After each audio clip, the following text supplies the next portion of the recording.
Hello and welcome. I am Scrapperlock and this is City of Villains on the Rebirth server. We are with Nightmare Lass, our level 43 Mastermind. She has 14.7 million XP, 1.8 mil to go to get to level 44 in our next superpower. And we are on our story arc for Arbiter Deus, who is the contact that we are working with in this segment of the playthrough. When we're done with him, then I will pause recording until I get to level 44, and we'll make new power choice, and we'll see what that is. Maybe leadership pool, maybe something else from our sort of darkness pool. We'll see.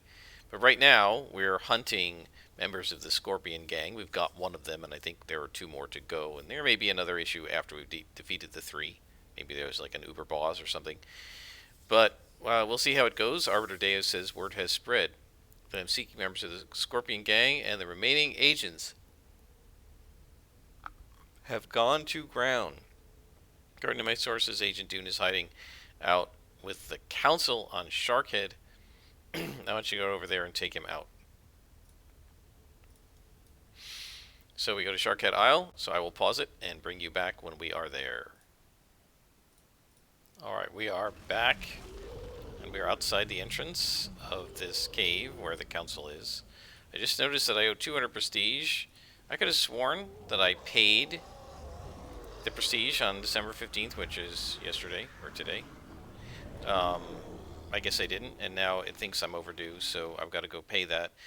I have to say, one of the things I wish they would do here, and I know why, again, I know why in a subscription model they didn't do it, the developers didn't allow it, but there's no reason why Rebirth can't do it. Just let me pay like 10,000 prestige and keep the base rent paid up for 5 years. Like, I don't want to have to keep going, or at least give me a command / rent that I can just pay the 100 or 200 or whatever the prestige is in one shot without having to go over to the one building in Port Oaks where you can do it and fly in there and talk to the guy. There's no way to do it remotely, and I find that really annoying. It's almost like the developers are griefing you. You want to pay the rent, fine. Let me put a rent payment, like a landlord, I don't know, cell phone or whatever you want to call it, in the base, so I can go into my base from in any zone, press the button, and pay the rent.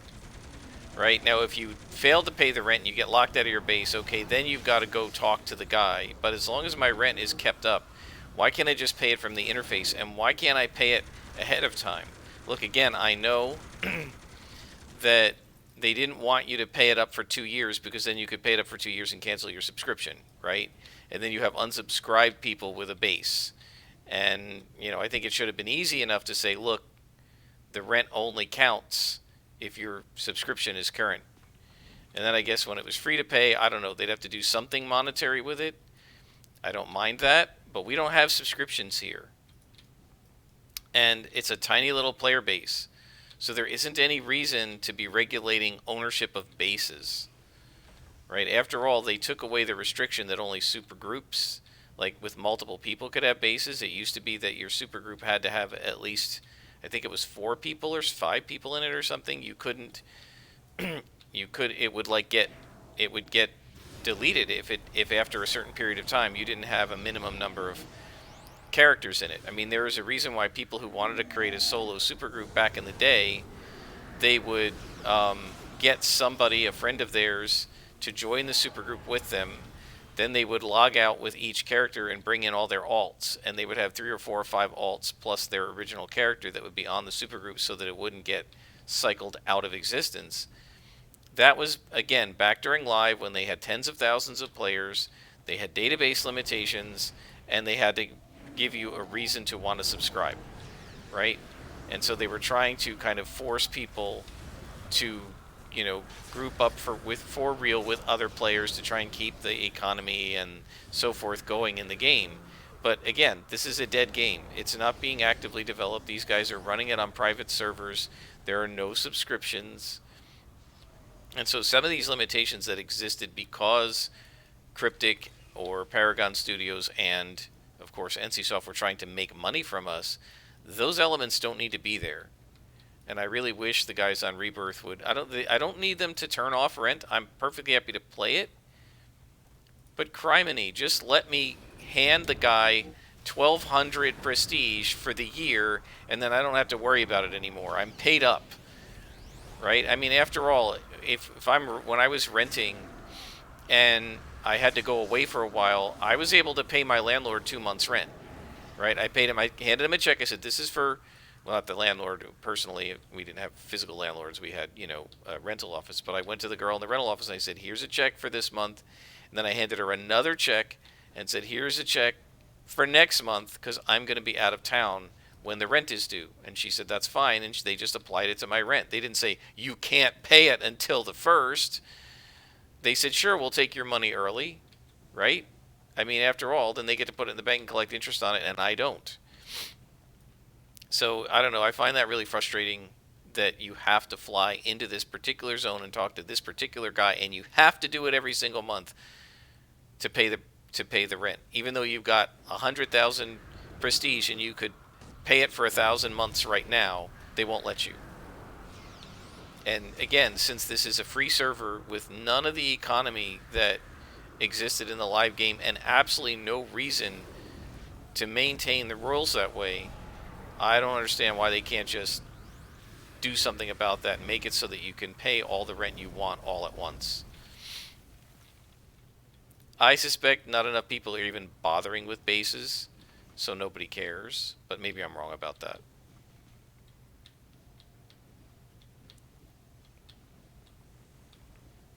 This is an example of why the leader in my previous supergroup, the Daybreak Initiative, Nina, she said, when I said I kind of wish they still had prestige costs, she was like, no. No. Hate. Don't want it. Wouldn't maintain a supergroup if they had, a super base if they had them.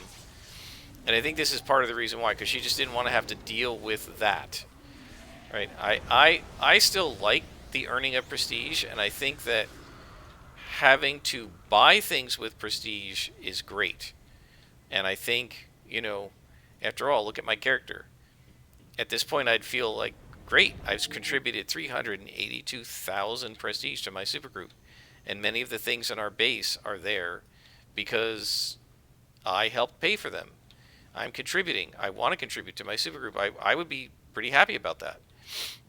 But the constant screwing around with the monthly maintenance, and it's this trivial cost too. 100 a month. It's so small. Now I know it wouldn't be only 100 if we had, a much bigger base. But if we had a much bigger base, that would mean we had a lot more players contributing and a lot more money, and it would still be a trivial cost. I mean, relative to what you spend in the base, the cost of the rent is incredibly trivial. And they did that, right, to make it easier for people to solo making bases or have small super groups. They did it because people didn't want to have to grind prestige. Okay, fine. But they're still making you basically grind going up to the guy every month, which is annoying. So I really wish they would just do something else about it. Really, all I want to be able to do is pay my rent for a year so I don't have to think about it. Right? Just like, and there are many places that do this. Like, for example, for my D&D campaign, I'm playing, I'm using this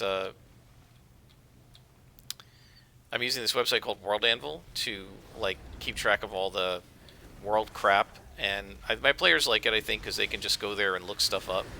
And when they meet a new NPC, I give them an entry. When they come to a new town, I give them an entry. After they finish a dungeon, I post the full map so they can see what the full map was like.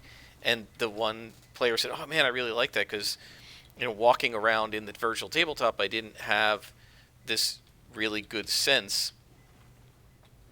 And now I gotta find somebody in here that's hiding from me.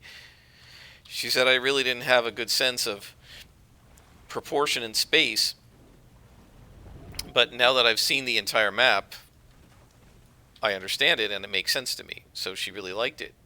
And this is Ambush, not able to find me. What's going on?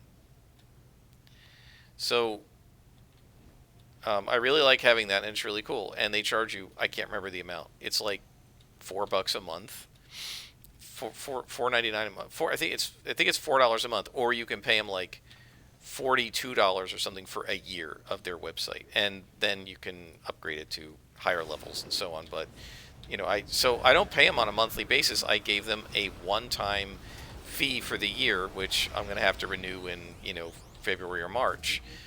Or like on D&D Beyond, you can get a monthly subscription or a 6-month subscription.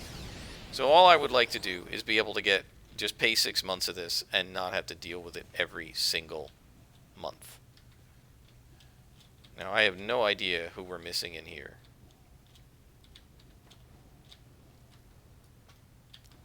I mean, I guess maybe we have to endure the ambushes, but that's kind of weird because they're really not his guards. Maybe they are. I don't know. I guess we'll kill the ambushes and see what happens.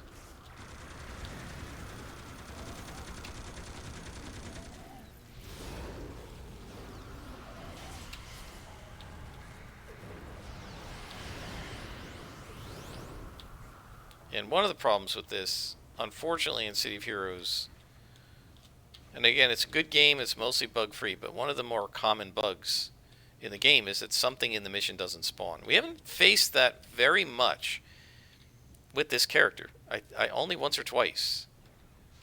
We've been very, very lucky. But you just never know. Oh, here we go. You just never know if the reason why the mission won't complete is because something that was supposed to be there failed to spawn. If you remember, with one of the characters, I think it was Tiger Strike, we were fighting the circle, and there were like 8 hostages to save. And one of them, and it just kept happening to the same hostage. I did this like 3 times. One of the hostages was sort of imprisoned in like a spell with a behemoth. And as soon as you walked up to the behemoth, the prisoner despawned, and it always said you needed one more prisoner to free, and I couldn't free them. And I had to end up auto-completing the mission because that NPC just kept despawning. It disappeared. So, and it didn't count as freeing them, even though I defeated their guards. And so you never know when there's a bug or when you've missed something.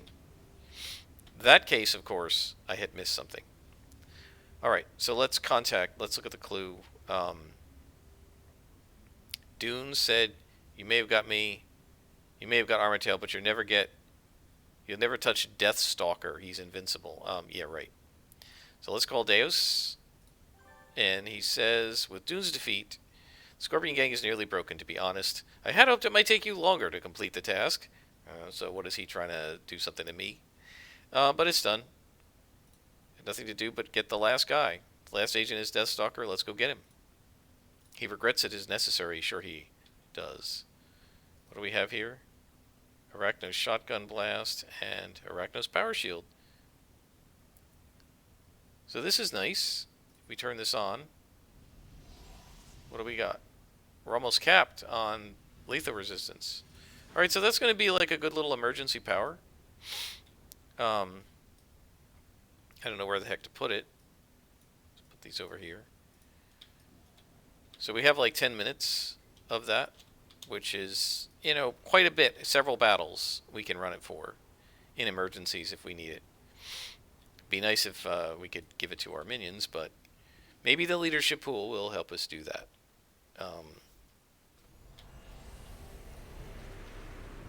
Yeah, so Kivar's comment was, well, if you're running a bunch of toggles, what you do is you don't need the inspirations as much because the toggles are protecting your minions, so you can carry some endurance. The other thing we can do, for instance, I use Suppress Pain a lot. I leave it on all the time. We can add a couple slots and put triple endurance reducers on it. If you take a look at Dark Embrace's endurance cost has gone from 32 to 16 hundredths per second. So we could do the same thing with Suppress Pain. We could drop it from 18 to 9. I think Stealth is already dropped. And we can turn off Stealth if we don't want it. Right? I don't think we really need Stealth, especially if we have the leadership pool running. We won't need to toggle Stealth most of the time.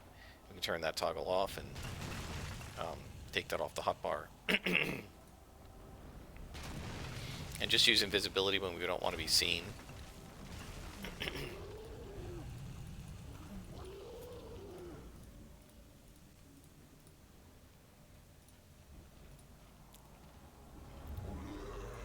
I've been trying to think of what my next character is going to be. I think it's going to be a brute.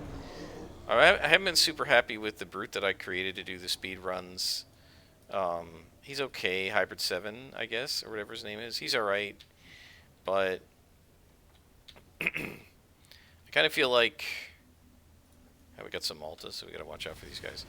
I don't know. I'm not super happy with the animations of the attacks, and Dark Melee is calling out to me. I'm reminded that I had a character named Knight Osprey who was... Now, I don't know if I want to do Knight again because we're doing Nightmare last, but was Dark Melee Super Reflex. Not sure I want to do that. And there is an auto turret coming, so it is the operations engineers that do that. Yes. Okay. No problem. We'll blow these guys away, no problem. Oh, Sapper. No, we gotta kill the Sapper. Go kill him. Ignore everybody else, kill the Sapper. And I'm going to get away from my guys because I don't want to get caught in AoE endurance drain. There we go. Now we can just kill these guys off. And I don't really care about their auto turrets. What do we have? 3 spawns at once? Oh, we're being ambushed. Okay. I was like, what's going on here? But it's just an ambush. It's no problem. See if we can hit a little bit more often and clear that inspiration that we don't need. Yeah, the auto turrets are a real pain. I will say that. Mostly because they have tons of resistance, tons of hit points, and they just stick around forever.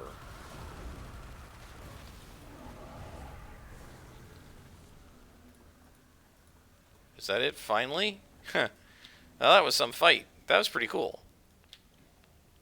I wouldn't mind if there were more fights like that.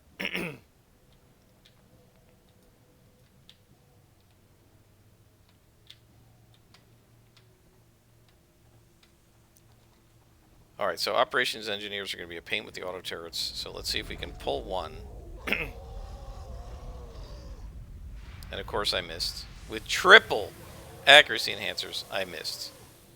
Isn't that great? Just wonderful. Try it again. Shouldn't miss twice in a row. It's like a 1 in 400 chance to miss twice in a row. Well, okay, so that didn't do me any good. The main point of that was to try and see if I could stop him from taking a knee, which I did with the guy that was teleported. But if one of the 2 guys in the back had decided to take a knee, we would not have been able to prevent that. So anytime we teleport and they see us, it's not going to stop the knee taking. I think we're probably going to want to go south here. Let's go get him.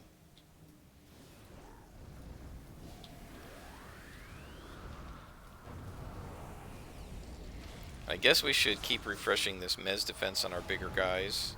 I'm not going to bother with the little guys, but I think that the bigger guys probably need it. Oh, look at that. We aggroed those guys too. Isn't that great? Now,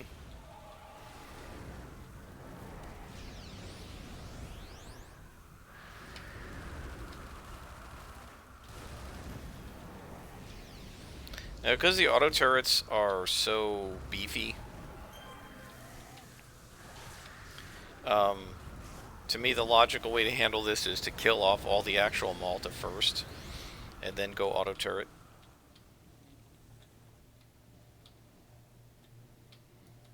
Now, I'm trying to metagame this a little bit and see if I can figure out what the map logic is going to do. We know there's a spot here, which is probably where the bad guy is. So that's due to a map error, but I'm trying to head towards... So the idea here is switch targets, hit each one of them once so they can't take a knee, like interrupt them, and then just start focus firing them down. Very similar in concept to how when I was playing, say, Silver Phoenix. Why'd you guys stop attacking? Or Tiger Strike, I would, target one, punch, kick, whatever, target another, punch, target another, punch. And there's Deathstalker, and he's got a sapper with him, so we got to watch that guy. Let's start buffing up. We're going to go ahead with full buffs here because of the sapper.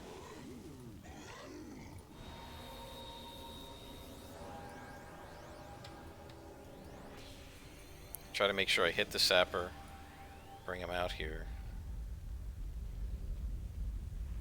Got him. And of course he hit me and took my endurance down, but we're alright. And now we'll attack the bad guy. And I'm going to go chop down his defenses. And these guys are nasty. These gunslingers. Let's unmiss our little guy here. Albini. AoE heal. And I hit the AoE heal too early. And we got him, and we completed the mission. Now we're going to be ambushed. So we'll take these guys out.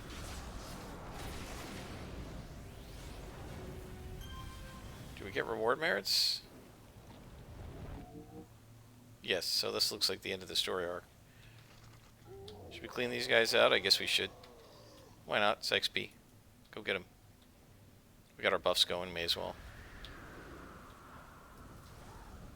Each individual minion, as you can see down here, gives us 4,000 XP.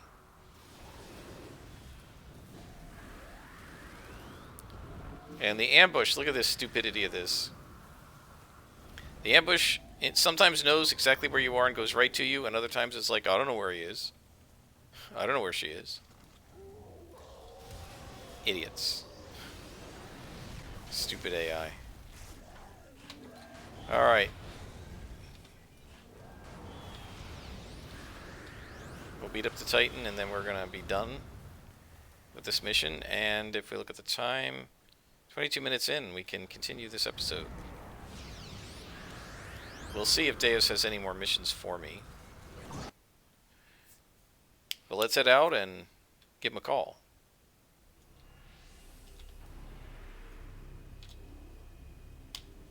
I'm going to pause it and pay the base rent, and then bring you back. But first, let's see what he has to say. So it is done. Yes, Nightmare Lass. You've learned the truth, and I will not deny it. Agent Deathstalker was indeed my son. I would have liked nothing better than to spare him, but Arachno's vengeance must be absolute. Otherwise, the entire great organization on which I have based my life might tumble like so many playing cards. Please leave me now, Nightmare Lass. I have done what I must. But I cannot bear to look you in the face any longer. So that explains why he said he was hoping my other mission took me a little longer, because it was a little longer before he had to kill his own son. So, gosh, we've done story arcs for just about everybody. Ghost Widow have any? Oh, she's got a mission for me. Let's do her. She says we worked together for a while, you and I. And I think you have proven that I can trust you to help me, even in the most delicate of matters. Tell me, Nightmare Lass, have you ever wondered what it's like to be a ghost, immortal, untouchable, unchanging, by some standards, a perfect being? I won't deny that my existence has its benefits, but still I long to be human again. I can't help it. The dead cannot change, and when you are dying, you want nothing more than life. Now I may have found a way to return to life once more. It's what I've been working for, towards. Nightmare Lass, I want your help to bring me back to life. Well, that's interesting. I think we should do this one. Defeat 30 Circle of Thorns. Well, we're not going to do it on screen. I guess I'll find them. They're probably in Nerva Archipelago. I'm going to do that off screen. I'll pause it, and I'll bring you guys back when we have defeated 30 Circle. Alright folks, we're back. My demons are killing off the last Circle of Thorns we need to defeat. You can see I didn't even bother summoning the middle-sized guys, because we didn't need them. Probably didn't really need Curly either, because we're doing a bunch of Grey Cons. So, Ghost Widow says, you never disappoint me, Nightmare Lass. I knew I could turn to you for results. Now we must acquire the Tome of Torm Vodel. I trust you will be your usual capable self. So, Ghost Widow asked us to find a way to bring her back to life, and we're going to get to the Tome of Torm Vadel. The tome is the last secret I need to restore my life. You must get it from Nerva at once. This seems like a very short story arc. Let's just teleport to the mission door, since we're already about 23 or 4 minutes into this episode. But I think since this is going to be the last thing we do before we get to level 44, and there's more than half a level to go without me doing any recordings, I think we can make this episode be a little longer than usual. So we have to get the Tome of Torm Vadel. If we finish this story arc here, we will stop. If this story arc continues, and it might, then we will do another episode where we finish up this story arc. I don't think it will be a long one. It might be. We've got to get Ghost Widow to here, and it looks like she's got another one for us that we can do at level 44 as well. She might also have a story arc that you can't do until you're 45 or 6. Not sure about that. Sometimes they do lock them even within a contact. And we saw that with Tiger Strike, where, was it Crimson? Started giving me missions, but then I couldn't get his story arcs until like 48. Ghost Widow could be locked to that too, so we'll just keep trying her and see. But first, let's do this story arc and see how it goes.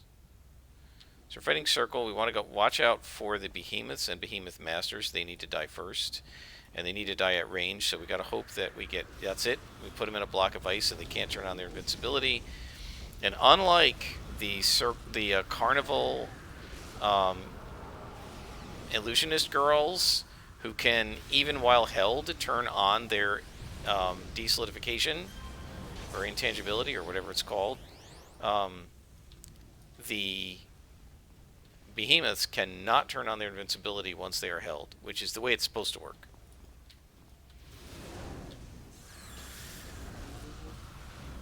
The illusionists going desolid while they are held is like quite literally the game cheating, because you're not supposed to be able to turn on toggles while you're held. There are no toggles you can turn on while held, or click powers. You can't do anything when you're held, other than click a break free, right?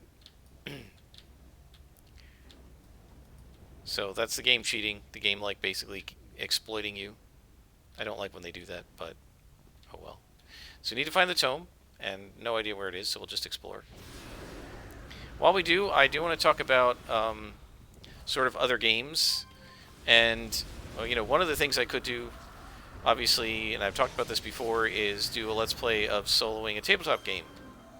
Now, initially I talked about Ironsworn. I have gotten 16 sessions into that. Not sure I want to do a Let's Play with that. And I've said this before. One of the problems is it's very abstract, which means it's going to be almost always a still screen and me talking. And I think that that's just not going to be visually interesting. At least if we're doing a game like Dungeons & Dragons, or I've thought possibly about Savage World or Dungeon Crawl Classics even. Although that's a pretty brutal game, so I'm not sure you want to do that one, as I understand it. Lion and Dragon, also brutal, or anything like that. If we use systems like that, or maybe the Mythic system, I haven't tried Mythic, but you know, might work. I don't know. There will be maps, there will be tactics, there will be visuals, there will be like pictures of monsters, things like that that we can use. Now, I mean, I can make pictures of monsters, and I have done that using Hero Forge, making little kind of miniature, like virtual miniatures, painted and everything, which is pretty cool. I haven't actually like ordered any of them physically, but we could do something. We could use something like that in Foundry or one of the other VTTs. I've got some facility now with Beyond 20, so if it's a gaming system that exists in Beyond 20 and not Foundry, we could potentially use that. One of the possible benefits to doing, say, something like Savage Worlds is that unlike every other system that I've seen in Foundry, where all the game systems are made by players who are using open source like OSR, not OSR, what is it? OSD, the open source documentation. They have it for D&D. Right? Some spells are tagged as open source, and you can use the text for them all you want. Other spells are not because they're particular to specific books, like Volo's Guide to Monsters or Tasha's Cauldron of Everything. And so, in many of the, did we get a double spawn in here? It looks like we did. In many of the game systems for Foundry, the game system is just basically a homebrew that somebody made, or not homebrew is the right word. It's like a fan-made. This is gonna suck. It's a fan-made. Let's give Curly some 2-hit and see if he can freeze this guy. They're made by players who want to play the system, and as a consequence, could you please freeze him, Curly, or kill him? There you go. As a consequence, they don't. It's not the official stuff. Savage Worlds is actually the guys that made the Foundry module, and they're getting ready to put out a 4-pay, costs $15, but a 4-pay official Foundry module, which means everything ought to work and work correctly instead of kind of working the way the D&D one does. And heck, the D&D one was made by, I think, by the guy who created Foundry, Atropos. But unfortunately, he can't put anything other than what's in the OSR into his official distro, and so you still have to like add your own monsters and stuff to it because double spawns again, because the company Wizards of the Coast doesn't allow Atropos to officially redistribute their text for anything but the open source section of the document, right? And so Savage Worlds is officially supported. There's another behemoth I missed. Savage Worlds is an official game system that you can purchase. It should be completely correct. I mean, I'm sure there will be bugs, but it should be completely correct, and it should have all the content. Now, it's not going to have their fantasy companion, probably, although maybe it will. They do say that they plan on putting out compendia, which should include all of the monsters and vehicles and spells and abilities and other things. And so, where are we here? Oh, we still got to go south. So that actually could work in terms of having all the content. Alternatively, we could use something like Fantasy Grounds, or which I hate, or Roll20, or one of those. There's going to be some, obviously, finances involved one way or the other. I'm going to pay for what I'm doing. If we use even Ironsworn, you can do a free version of Roll20, which I'm doing right now with Ironsworn, and it all works, but there is a pretty hard limit on the file size and on the folder size. You can only have 100, I think it's 100 megabytes of files. So if I'm trying to do visuals and put graphics in there for any game system, it's going to mean that I'm going to pull this guy out because I don't want my minions to get caught in these wound crystals. If we have the visuals, we're going to need to have visuals in Roll20. I'm going to need to subscribe to have a larger data limit, basically. So I've been thinking about exactly what to do. Again, Ironsworn is cool. It's designed to be soloed. I guess our guys are going to just have to go into the wound crystal radius. It's designed to be soloed, which is great. But the disadvantage is that I'm not sure the game would play well as a YouTube Let's Play. I think it might work well after the fact as something you write up and somebody reads. But I don't know. I'm still kind of torn about that. In terms of other possible video games, I don't know. So we'll just have to see. I'll keep thinking about it, and I'll let you guys know what I'm going to do. But I think we're going to stop here. Until next time, guys, I am Scarpalock, and this has been... Oh, wait a minute. No. Let's talk to Ghost Widow. She says... The Tome of Tormvodel. The key to my mortality soon. I will touch it with warm hands of living flesh. I will touch it with warm hands of living flesh and look back on all these dark years I lived in death's shadow as no more than a dream. But first, I must make certain that it will work. Oh, I have a plan for that. So we're going to have to capture somebody and make that person be a guinea pig. But we'll do that next time. So until next time, guys, I am Scarperlock, and this has been City of Villains on the Rebirth server.